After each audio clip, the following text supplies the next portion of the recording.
Things have been going pretty well for Zomato lately. Its stock prices have more than doubled in the last 10 months. But it's planning to raise another $1 billion. And this comes just 3 years after its grand IPO, where it raised almost the same amount. Things, however, are a little bit different this time around. You see, as of now, global investors own more than half of the company. But interestingly, this fundraise is going to be through a qualified investment placement or QIP. QIP is essentially when a listed company raises capital from the domestic market without the need to submit any pre issue filings to the market regulators.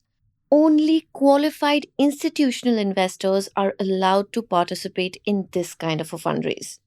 And the reason why we are talking about this today is because of the timing of this decision. It is happening just as rival Swiggy is preparing for its IPO. And the quick commerce trio, Blinkit, Instamart, and Zepto, are gearing up to expand beyond the metro cities into smaller towns. Plus, new deep pocketed companies like Reliance Retail and Flipkart are also joining the race. In a letter to shareholders, founder and CEO Dipinder Goyal wrote that the fundraise is intended to ensure a level playing field with competitors who continue to raise additional capital and also to strengthen its balance sheet. There was no mention of how the funds are going to be used though. At first, this seems like Zomato is declaring war in the quick commerce space. Some analysts also believe that it could be a move to show the market that it has a balance sheet that is the strongest of all. But is that all there is to it? Welcome to Daybreak, a business podcast from the Ken. I'm your host Nigta Sharma, and I don't chase the news cycle. Instead, every day of the week, my colleague Rahid Philippos and I will come to you with one business story that is worth understanding and worth your time. Today is Monday, the 28th of October.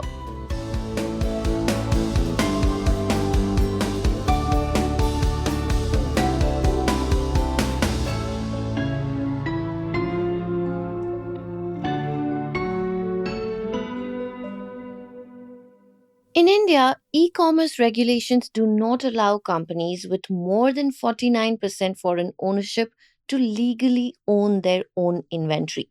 This rule was designed to protect small retailers. And this is why foreign owned e commerce companies have to operate under a marketplace model.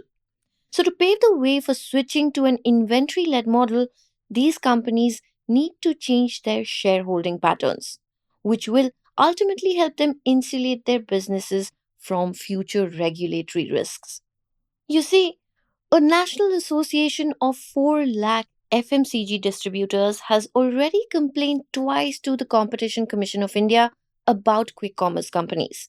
The latest one was about undercutting their business by offering high discounts.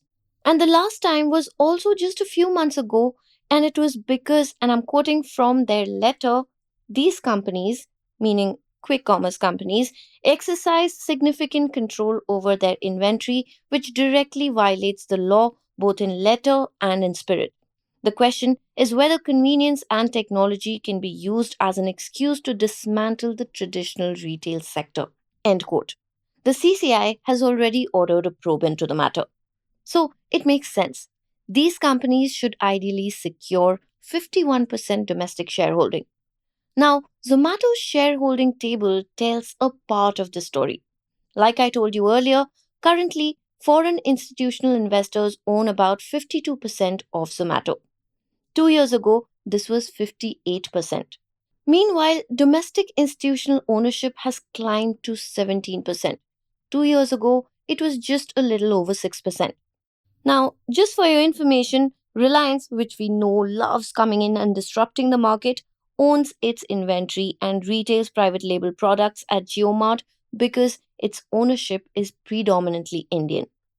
Ankush Agarwal, the founder of Surge Capital, which is an equity research firm, told the Kent's reporter Akriti Bhalla that a franchisee store may technically own the inventory, but quick commerce companies often maintain full control since the inventory is stored in their warehouses, which allows them full logistics control from end to end.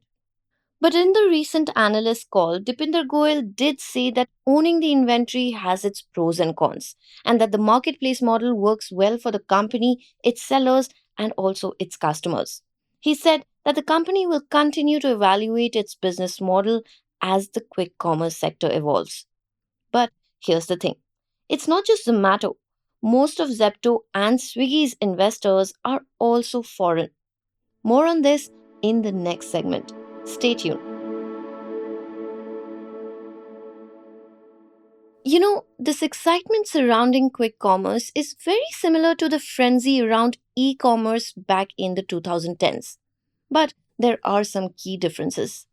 After 2019, when e commerce regulations played spoilsport, for example, Amazon has had to shutter its largest sellers, Apparel Retail and also Cloudtail.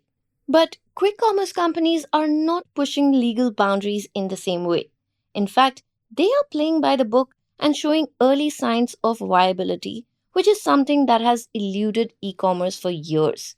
Blinkit is close to breaking even, while Instamart has been narrowing its losses sequentially. And for Zomato, while the financials are looking good lately, it still needs another growth engine, and for that, Blinkit still has a lot of room. Ankit Kanodia, the founder of an investment advisory, told Ken that if they don't expand quick commerce beyond top 8 or 10 cities, the business will plateau like food delivery.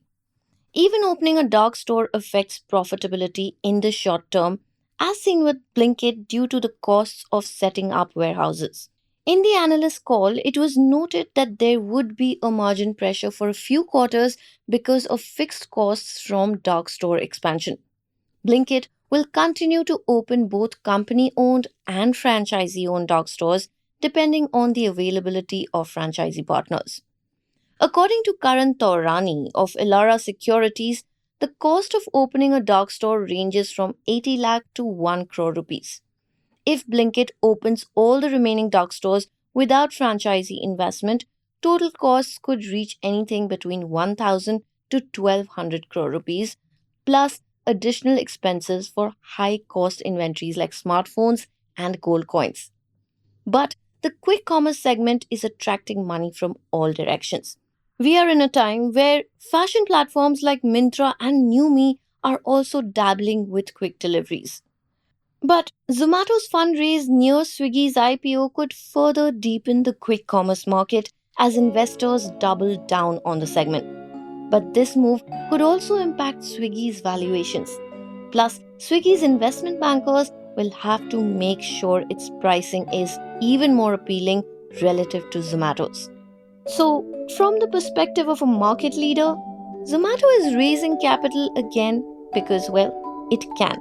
And of course, it is also future proofing its business.